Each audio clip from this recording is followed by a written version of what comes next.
Hello students, Allahabad university entrance examinations के लिए 50 most important questions की सीरीज़ आपके लिए लेकर आए हैं। ये क्वेश्चंस आपके लिए बहुत ही इंपॉर्टेंट होने वाले हैं एंट्रेंस एग्जामिनेशंस के लिए, इसलिए वीडियो से बिल्कुल एंड तक जुड़े रहिएगा और सभी क्वेश्चंस को ध्यानपूर्वक समझिएगा। ठीक है, तो चलिए वीडियो को शुरू करते हैं।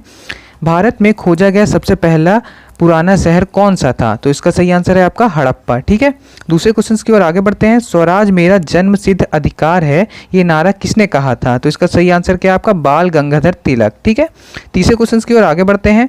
महात्मा गांधी के राजनीतिक गुरु कौन थे? तो इसका सही आंसर क्या है आपका? गोपाल कृष्ण गोखले। ठीक है, चौथे क्वेश्चन की ओर आगे बढ़ते हैं। उत्तरी भारत की प्रथम महिला शासक, मुस्लिम महिला शासक और दिल्ली पर राज करने वाली प्रथम महिला शासक कौन थी? तो इसका सही आंसर है आपका रजिया सुल्तान। ठीक है, पांचवें क्वेश्चन की ओर आगे बढ़ते हैं। सिंधु सभ्यता का पत्तन नगर यानी बंदरगाह कौन सा था? तो इसका सही आंसर है आपका लोथल। ठीक है, छठे क्वेश्चन की ओर आगे बढ़ते हैं। सिक्स क्वेश्चन की ओर। भारतीय राष्ट्रीय कांग्रेस के संस्थापक कौन थे? तो इसका सही आंसर है आपका A.O. ह्यूम। ठीक है, राष्ट्रीय कांग्रेस के संस्थापक जान लीजिए, बहुत इंपॉर्टेंट क्वेश्चन हैं। ठीक है, महात्मा बुद्ध द्वारा दिए गए प्रथम उपदेश को कहा जाता है धर्म चक्र प्रवर्तन। ठीक है, महात्मा बुद्ध द्वारा दिए गए प्रथम उपदेश को धर्म चक्र प्रवर्तन कहा जाता है। ठीक है, किस वेद की रचना गद्य एवं पद दोनों में की गई है? तो इसका सही आंसर है आपका यजुर्वेद। ठीक है, अब हम दूसरे 9वें क्वेश्चन की ओर आगे बढ़ते हैं।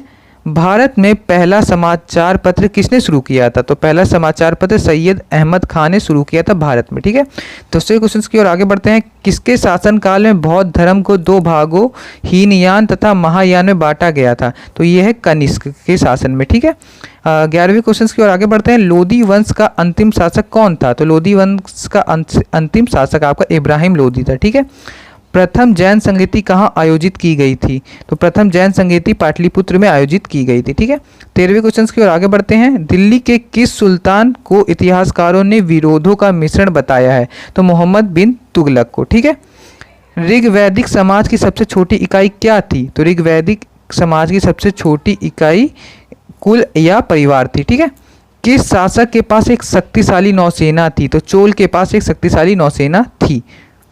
संकीर्तन प्रथा के जन्मदाता कौन थे? तो चैतन्य संकीर्तन प्रथा के जन्मदाता थे। किस मुगल शासक को आलमगीर कहा जाता है? तो औरंगजेब को आलमगीर के नाम से भी जाना जाता है। ठीक है, अब 18वें क्वेश्चन की ओर आगे बढ़ते हैं। शहीद आजम उपाधि से किसे सम्मानित किया गया था? तो भगत सिंह को शहीद आजम की उपाधि से सम्मानित किया गया था। साइमन कमीशन के विरुद्ध प्रदर्शन के दौरान किए गए लाठीचार्ज में किस राजनेता की मृत्यु हो गई थी? तो लाला लाजपत राय की मृत्यु हो गई थी साइमन कमीशन के विरुद्ध प्रदर्शन के दौरान। ठीक है, वहाबी आंदोलन के प्रवर्तक कौन थे? तो सैयद अहमद खां ही वहाबी आंदोलन के आपके प्रवर्तक थे। ठीक है, किस स्थान पर बुद्ध ने महापरिनिर्वाण प्राप्त किया था? तो कुशीनगर में। ठीक है, कांग्रेस के प्रथम अधिवेशन की अध्यक्षता किसने की थी? तो व्योमेश चंद्र बनर्जी ने कांग्रेस के प्रथम अधिवेशन की अध्यक्षता की थी। ठीक है, 23वें क्वेश्चन की ओर आगे बढ़ते हैं। भगवान नटराज का प्रसिद्ध मंदिर जिसमें भरतनाट्यम शिल्पकला है कहाँ स्थित है? तो ये चिदंबरम में आपका स्थित है। ठीक है, महात्मा बुद्ध ने उपदेश देने हेतु किस भाषा का प्रयोग किया था? तो महात्मा बुद्ध ने उपदेश देने हेतु पाली भाषा का प्रयोग किया था। ठीक है, कुतुब मीनार के कार्य को किस शासक ने पूरा किया था? तो इल्तुतमिश ने कुतुब मीनार के अधूरे कार्य को पूरा किया था। ठीक है, लीलावती पुस्तक किससे संबंधित है? तो लीलावती पुस्तक गणित से संबंधित है आपकी। ठीक है, 27 यानी 27 क्वेश्चन की ओर आगे बढ़ते हैं। पहाड़ी काटकर एलोरा के विश्वविख्यात कैलाश नाथ मंदिर का निर्माण किसने कराया था? तो राष्ट्रकूट ने। ठीक है, चीनी यात्री हेन स्वांग किसके शासनकाल में भारत आया? सबसे इंपॉर्टेंट क्वेश्चन ये भी है हर्षवर्धन के। ठीक है, आप इसे नोट भी कर सकते हैं अपने कॉपी में। 29 क्वेश्चन की ओर आगे बढ़ते हैं। बनारस हिंदू विश्वविद्यालय बीएचयू के संस्थापक कौन थे? तो बीएचयू के संस्थापक मदन मोहन मालवीय थे। ठीक है, स्वतंत्र भारत के प्रथम गवर्नर जनरल कौन थे? तो लॉर्ड माउंटबेटन। ठीक है, 31 क्वेश्चन की ओर आगे बढ़ते हैं। किस मुस्लिम शासक के सिक्कों पर देवी लक्ष्मी की आकृति बनी है? तो मोहम्मद गौरी के। ठीक है, कालशोक की राजधानी कहाँ थी? तो कालशोक की राजधानी आपकी पाटलिपुत्र में थी। ठीक है, 33 क्वेश्चन की ओर आगे बढ़ते हैं। गायत्री मंत्र की रचना किसने की थी? गायत्री मंत्र की रचना आपकी विश्वामित्र जी ने की थी। ठीक है, लंदन में इंडिया हाउस की स्थापना किसने की थी? तो श्यामजी कृष्ण वर्मा ने लंदन में इंडिया हाउस की स्थापना की थी। ठीक है, किस गुप्तकालीन शासक को कविराज कहा गया है? तो समुद्रगुप्त को। ठीक है। अकबर इतिहासकारों में किसने अकबर को इस्लाम का शत्रु कहा है? तो बदायूनी ने अकबर इतिहासकारों में अकबर को इस्लाम का शत्रु कहा है। ठीक है। अब 37 क्वेश्चंस की ओर हम आगे बढ़ते हैं। भक्ति को दार्शनिक आधार प्रदान करने वाले प्रथम आचार्य कौन थे? तो शंकराचार्य जी थे। ठीक है। किस नगर को सिराजे हिंद कहा जाता है? तो जौनपुर को सिराजे हिंद नाम से भी जाना जाता है। ठीक है। चालुक्य वंश का सर्वाधिक प्रसिद्ध शासक कौन था? तो पुलकेशिन था चालुक्य वंश का सर्वाधिक प्रसिद्ध शासक। ठीक है। मोहम्मद गौरी ने 1192 ईस्वी में हुई तराइन के द्वितीय युद्ध में किस शासक को पराजित किया था? तो पृथ्वीराज चौहान को मोहम्मद गौरी ने तराइन के द्वितीय युद्ध में परास्त किया था। ठीक है।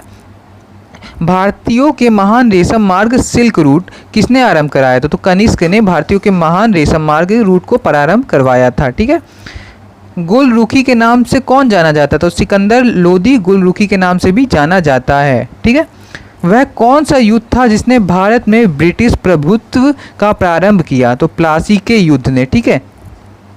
शिवाजी ने अपने राज्य की आय का मुख्य साधन किसे बनाया? तो चौथ को शिवाजी ने अपने राज्य का आय का मुख्य साधन बनाया था। ठीक है। जैन धर्म के 24 तीर्थकार कौन थे? 24वें तीर्थकार कौन थे? तो जैन धर्म के 24वें तीर्थकार महावीर स्वामी थे। ठीक है। सत्यमेव जयते उक्ति कहाँ से ली गई है? मुंडकोपनिषद से ली गई है सत्यमेव जयते उक्ति। ठीक है। बक्सर के युद्ध के समय दिल्ली का शासक कौन था? शाह आलम प। ठीक है। भारत में सर्वप्रथम स्वर्ण मुद्राएं किसने चलाई थी? तो इंडो ब्रैक्टियन ने चलवाई थी। ठीक है। अशोक के धम्म की परिभाषा कहाँ से ली गई है? राहुलो वांदसूत्र से ली गई है। ठीक है। जहांगीर के दरबार में पक्षियों का सबसे बड़ा चित्रकार कौन था? तो मंसूर था। ठीक है। जहांगीर के दरबार में पक्षियों का सबसे बड़ा चित्रकार मंसूर था। ठीक है।